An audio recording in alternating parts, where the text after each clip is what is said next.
باش بینەرانی خۆشەویست هەرە جۆرێکی لە هەواڵەکان هەر ئەوڕۆ ئاگدار بوون کۆمەڵی شۆڕژگێر بە شێوەی فەرمی بوو بە ئەندامی ڕێکخراوی UNPO ڕێکخراوێکی نێونەتەوەییە و ناوەندەکەشی لە لاهەیە لە هۆڵند ئەم ڕێکخراوەیە و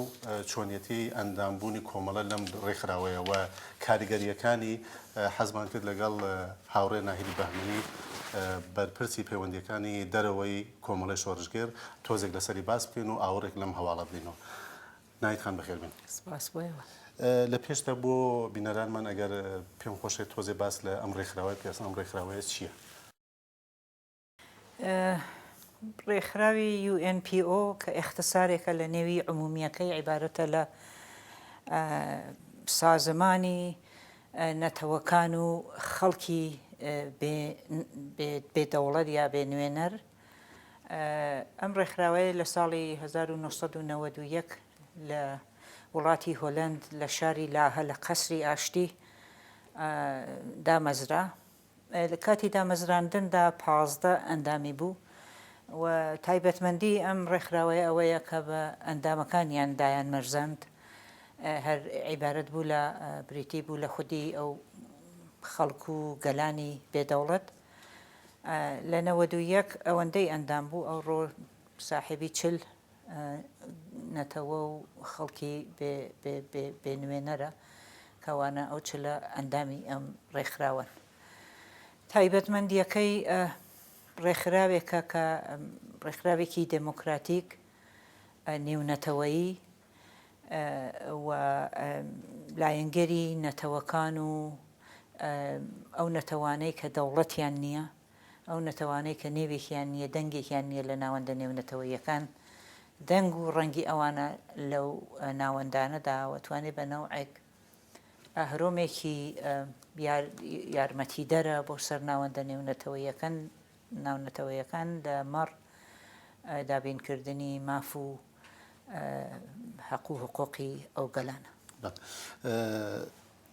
هاوڕێ بەهمەنی ئەگەر سەیرێکی ڕێکخراوێک وەکو UN بکەین ڕێکخراوی نەتەوە یەکگرتووەکان کە ئەویش هەر بە یارمەتی و بە هێزی وڵاتەکان یان دەوڵەتەکان دروست بوو کاتی خۆی ئێستا بەم شێوازە ینی نەتەوە بێدەوڵەتەکان هاتوون بەو هەموو کەم دەسەڵاتیان ئایا چیان پێکرێ ئەتوانن لە داهاتوویەکی دووردا یان داهاتوویەکی نزیکیشدا بتوانن مەسەڵەن ئاوها هێزێکیان هەبێت لە دنیادا و بتوانن بۆ هەوڵ بدەن بۆ جێبەجێکردنی و ئامانجانی خۆیان. کێ ئەو گەلانە یا UNPO؟ ڕێکخراوەکە دیارە ڕێکخراوێکی باوەڕ پێکراوی نێونەتەوەییە کە لە 91 و ئیشەکە بۆ ئەو گەلانە بۆ کەمایەتیەکان بۆ گەلانی بندەست و دەنگیان دەباتە ناوەندە نێونەتەوەییەکان، یارمەتی دەریانە بۆ بە ئیسلاح گەیاندنی دەنگیان و کێشەکانیان و کەیسەکانیان بە ناوەندە نێونەتەوەییەکان. بەڵام لە عینی حاڵدا ئەم ڕێکخراوە بە قەدر ناوەندە ڕێکخراوە نێونەتەوەییەکانی دیکە لە باری ماڵی و حتا نفوزی معنەویشە و دەسەڵاتدار نییە ئەوەندە. ئەتوانین بڵین ئۆرگانێکی و ڕێکخراوێکی مەشوێرەتیە کە بەسلاح فشار دێنێ بۆ ئەو ناوەندانە کە ئەو کەیسانە بچێتە پێشەوە و چارەسەر بکرێن. بەڵام بە بڕوای من سەر ڕای ئەوەی کە قودرەتی اقتصادیەکی وای نییە و خودی خەرجەکانی و هەزینەکانی و داهاتەکانی لە ڕێگەی ئەندامیەتی ئەندامەکانی و بەسلاح تەئمین دەکا و لە عینی حاڵدا ممکینە لەم لەولایش بەعزە کۆمەکێکی پێ بکرێ، بەڵام لەباری معنەویەوە نفوزێکی بەرینتری لەو دەسەڵاتە ماڵیە هەیە و ئۆرگانێکی باوەڕ پێکراوە پرەنسیپایەکی هەیە بۆ خۆی 90% ئەو کێشانەی لە دنیادا هەیە کێشەی ئەو کەمایەتیانەوە ئەو نەتەوانن و ئەو گەلانن کە دەنگێکیان لە نێو دەنگان نییە، کە پڕکێشن کە داگیر کراوە وڵاتەکەیان و یان بۆ خۆیان ئەگەر داگیریش نەکرابێ وەکو وڵاتێکی مەسەڵەن وەکو ئێران چەند نەتەوەییە ماڵتی کاڵچراڵە و ئەم کەیسانە لەلایەن ئەم بەسڵا کەیسیان دەبەنە ئەم ناوەندە و ئەوان بەرزی دەکەنەوە بۆ شوێنە سەرەکی ترەکان وەک ڕێکخراوی نێونەتەوەیی نەتەوەکان لە دنیادا وەک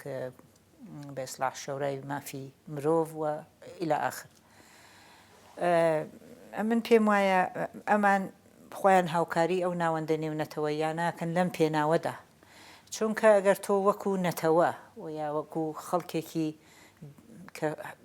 ئەگەر چی لەباری تعریفی جامعشناسانەوە نەتەوە نەبی، بەڵام خەڵکێکی کە بە جۆرێک لە جۆرەکان مافەکانت پێشێل دەکرێت، ئەگەر خۆت بە تەنیا بتەوێت ڕێگە پەیداکەی بۆ ناوەندە نێونەتەوەیانەوە هەقوو حقوقی خۆت سکاڵای لێ بکەی و بەرزی بکەیەوە، ڕەنگە ئەمە ڕێگەیەکی یەکجار توولانی بێ. باشترە لەلایەن ینی ئۆرگانهایەکی ڕابێتەوە وەکو UNPO تۆ ئەو کەیسانە بەرزکەیەوە. ئێمە بۆ خۆمان چەند ساڵێکە کە لەو وەختەوە تقریبان لە 2005ەوە کە لە کۆنگرەی نەتەوەکانی ئێرانی فدرال کۆمەڵە یەکی لە دەمەزرێنەرانی ئەم ڕێکخراوە بوو و لە تەریقی ئەوانەوە ئاشنا بووین لەگەڵ UNPO. حقیقەتی بۆ مەسەلەی کەیسی کورد یارمەتی زۆریان کردووە لە تەریقی کۆمەڵە و حیزبی دموکراتی کوردستانی ئێرانەوە کە پێش ئێمە بووە بە ئەندام و ئێمە بە هاوکاری جێگە ئاماژەیە بڵێن بە هاوکاری خودی حیزبی دموکراتی کوردستانی ئێران ئەندامەتی ئێمە لەوێ پەسەند کرا، چون معمولەن قانونێکی وایان هەیە کە گەر نەتەوەیەک نوێنەرێکی هەبێ لە هەمان نەتەوە کەسێکی تربیەوێ یا ڕێکخراوێکی تربیەوێ بێ بە ئەندام ئەبێ پێشتر ئەو ڕێکخراوەی کە پێشتر بووە بە ئەندام تەئیدی بکە و ئێمە بە گشتی ئارا ئیتفاقی ئارا لەوێ بووین بە ئەندام، یعنی کە ئەندامی بەلوچیان هەیە، ئەندامی کوردیان هەیە و نەتەوە و کەمایەتیەکانی دیکەش لە خودی کۆمیتەی بەڕێوەبەریەکەیدا هەن. و جێگەی دیسان ئەوەش بڵێم جێگەی خۆشحاڵیە کە ئەم دەورەیە لە هەڵبژاردنەکانی بەڕێوەبەری UNPOدا هاوڕێیەکی بەلوچی ئێمە بووەتە سەرۆکی ڕێکخراوەکە و یەکێک لە ئەندامانی حیزبی دموکراتی کوردستانی ئێرانیش لە بەشی کۆمیتەی ئیجراییەکەیدا بووە بە ئەندام و هەر لێرەشەوە پیرۆزباییان لێکەین. دادا ناهید ئەگەر بمانەوێ بە کورتی ئاماژەیەک ئێوە بە ئەوە بکەن کە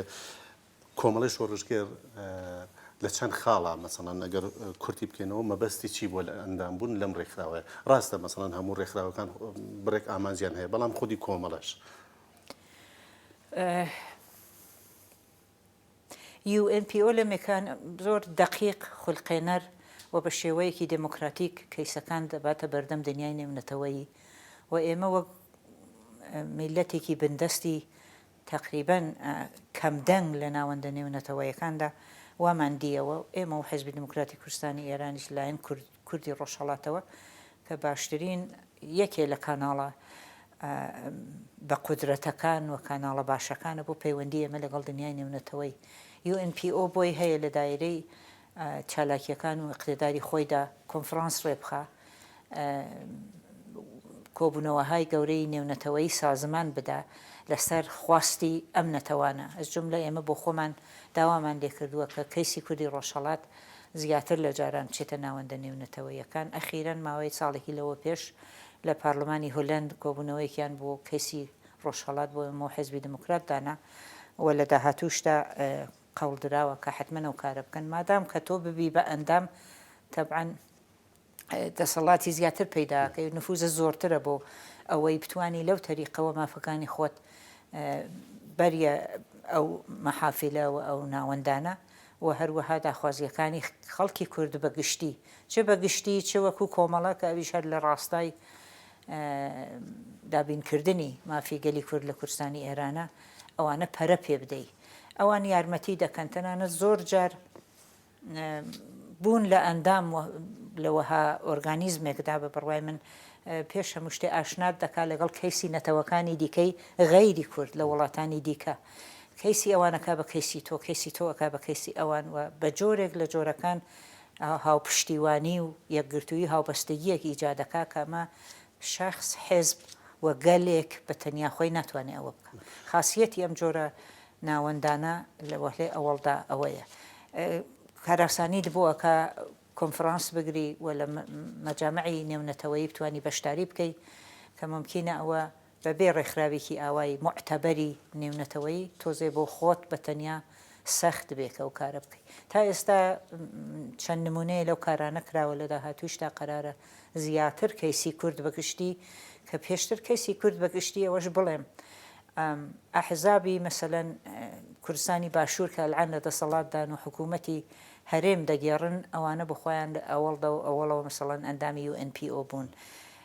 بە تەرتیب کە تۆ دەبیتە ساحێ و دەسەڵاتێکی ئۆتۆنۆمیەک و یا لەخەرە دەوڵەتێک بەدەستەوە دەگری تۆ لە لیستی ئەندامەتی UNPO خارج دەبی چونکە شەرتی بە ئەندامبوونی UNPO-وەیە کە بێدەسەڵات بی و لە حکوومەتەکاندا نەبی و نوێنەرایەتی نێونەتەوەیید نەبێ ئێمە سەم پارتی و یەکێتی ئەوەندەی لە بیرم بێ و لە خودی بایۆگرافی ئەو UNPO-دا دیومە جزوی ئەندامانی زووی UNPO بوون ئیمڕۆ نین من هیوادارم لە داهاتووشدا ئەو نوخشەیە ببێ بۆ کوردی ڕۆژهەڵاتیش کە لە کەناڵی لەم ئۆرگانیزمەی کەڵکی باشوشیا وەربگرێ و ڕۆژێ لە ڕۆژان لە لیستی ئەندامەتی بێتە دەرەوە فقط دۆستێکی UNPO قەدرشناسێکی UNPO بێت یعنی دەرچوون لە ئەندامەتی ئەم ڕێکخراوەی بە جۆرە دڵخۆشکەریشە بە بەڵێ پێشوانەی هەر وەک چۆن بە ئەندامبوونی دڵخۆشکەریە ڕۆژێک لە ڕۆژان ئەگەر لە ئەندامبوونیشی خارجبی بە بڕوای من هەروایە باشە خەڵکی ڕۆژهەڵاتی کوردستان وەکو نەتەوەیەکی بندەست کە دەوڵەتیشیان نییە و ئێستا دوو نوێنەریان هەیە لەم ڕێکخراوەیە هەرچەند کاری سیاسی کارێکی درێژخایەنەوە ئەبێ زۆر چاوەڕێەوەی بکەیت کە لە ماوەیەکی درێژرا بەرهەمەکەی ببینی بەڵام وەکو جوڵەیەک وەکو هەست پێکردن لە ئەوەی کە ئیستا دوو نوێنەری هەیە لەم ڕێکخراوەیە خەڵکی ڕۆژهەڵات دەتوانن لەمە بەدواوە چاوەڕێەوە بکەن ئەم دوو حیزبە کە ئەندامن لەمە بەدوا جوڵەکەی بگۆڕدرێەوە بە شێوەیەک هەستی پێ بکەین کە نوێنەرمان هەیە لەو ڕێکخراوانە وڵا حتمما دەبێ خەڵکی ڕۆژهەڵات هیوایان زۆرتر بێ و لەم لایشەوە ئەم حیزبانە فقط ئەندامەتی نییە دەبێ هەوڵی زیاتر بدەن بۆ کاری هاوبەش حقیقەتی ئەمە لە خۆیدا بۆ ئێمە جێ دڵخۆشیە کە زۆر هەل ئەڕەخسێنێ بۆ ئەوەی کارەکانمان هاوبەش بێ و لە حاڵەتی یەکدەنگی بۆ کوردستانی ڕۆژهەڵات دەربێ زەرفێکە کە مەجاڵمان پێدایمە کەیسی کورد بە شراکەت ببینە ناوەندە نێونەتەوەیەکان ئەمە بۆ من و بۆ کۆمەڵە و بۆ هەموو حیزبەکانی ڕۆژهەڵاتی جێگەی دڵخۆشی و هەروە بۆ خەڵکی ڕۆژهەڵات بە ئەندامبوون لەم ئۆرگانیزمەدا و لەم ڕێکخراوەدا چەند شەرتی سەرەکی هەیە ئەوان پرەنسیپایەکیان هەیە کە تۆ دەبێ ئەوانت پڕ کرد بێتەوە یعنی فۆرمێکی داخوازی هەیە و دەبێ بە حاڵەتێکی هەیە کە تەعهودێ بدەیت تۆ بەوانە پایبەندی یەکێکی ئەوەیە دژی تونند و تیژین بۆ دموکراسی و نەهادی نەکردنی دموکراسی لە نێو گەلی خۆت تێدەکۆشن دەبێ بتوانی لە مافەکانی مرۆڤ و بە هەرحاڵ ئەو خاڵەهای ئەساسی و سەرەتایی مافی مرۆڤ بتوانی پشتیوانی بکەیت دەبێت تۆ لە ڕەنس واتە تەحمل و مەدارات هەبێ دەبێ تەرەفداری ژینگە و ژینگە پارێزی بی و دەبێت تێبکۆشی بۆ دابینکردنی دموکراسی لە وڵاتە یعنی پێنج و معتەقدیش بی بە مافی چارە نووسی گەلان دەبێ ئەوانت حتمما ببێ لە سیاست و پرۆگرام و پرۆژەی خۆتدا ئەم جاتوانی پێش شەرتەکانی ئەندامەتی پڕکوێ وەکو دوایین پرسیار کورد هەروە کە هەمومان ئاگادارین گەورەترین نەتەوەی بێت دەوڵەتە ئایا ئەمە هیچ وەکو امتیازێکی نەداوە لە نێو ئەم ڕێکخراوەیەدا کە مەسەڵەن بە جۆرێکی تر سەیری کورد بکەن ئەخ لە عینی حاڵدا کە کورد گەورەترین گەلی بێدەوڵەتە نەتەوەی بێدەوڵەتە لە عینی حاڵشە چەند پارچەیە ئەوە یەکێ لە جەنبەهای بە ئیسلاح نەرێنی کەیسی کووردە حاڵەوان دەڵێن مەسەلەن ئەلعان لە حاڵی حازردا بە و ئاڵو گۆڕانەی کە لە ناوچەکەدا هاتووەتە پێشەوە مەسەلەی کەسی کورد لە ڕۆژاوە کورد لە باکوور و کورد لە باشوور نەوعێکی دیکەیە ئەمە ڕەنگە پشتیوانی زیاترێ بۆ لای خۆی ڕادەکێشێ کە کوردی ڕۆژهەڵات دیسانەوە ئێمە لەم تریبوونەوە دەیڵێن کە سەری بێکڵاو ماوە و میقدارێک لە سەیری پێشڕەوی خۆی بۆ خۆنەواندن بۆ گەیاندنی دەنگی کەوتووەتە دواوە و پێم وایە لەم شەرایەتەدا بە ئەندامبوونی وەها ڕێکخراوێک ئەتوانێ ئەو مەسەلە کەم ڕەنگ بکاتەوە یعنی مەسئلەی بێدەنگبوون و بێ پشتیوانبوونی ئێمە و ئەمە توانێت خۆی پاڵپشتێکی باش بێ ئێمە بۆ خۆمان وەکو ئەحزابی ڕۆژهەڵاتی ئەلعانێ کەیسی مەسئلەی سەرەکی ئێمە ئەوەیە کە هەر لە چوارچێوەی یعنی ئێمە وەکو کۆمەڵە بە تایبەت لە چوارچێوەی خودی مەسئلەی ڕۆژهەڵات تەوەری و تاکیدکردنەوە لەسەر خاڵەکانی پشتیوانی لە مافەکانی خەڵکی کورد لە ڕۆژهەڵات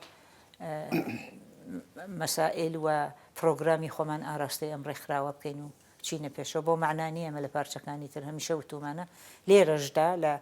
چالاکی نێونەتەوەیشدا ئێمە هەمیشە باسی کوردمان بەگشتی لە هەموو پارچەکان کردووە بەڵام وتومانە ئێمە دارای تایبەتمەندیەکی وەکو ڕۆژهەڵات کەمانەوێ ئەو بۆ شایانە پڕبکەینەوە و تەبعاً ئێمەش بینە ڕادەی سێبەشەکەی دیکەی گەلی کورد لە پارچەکانی دیکە. زۆر سپاس لامەدەبوونتان لە بەنامەیە. سپاس لێوەش بینەرانی خۆشەویست کە لەم کاتەشدا هاوڕێمان بوون و گوێبیستی بەرنامەکە و میوانی بەرنامە بوون. هەتا کاتێکی دیکە و بەرنمەیەکی دیکە یان ئاوردانەوە لە هەواڵێکی دیکە ماڵەوە.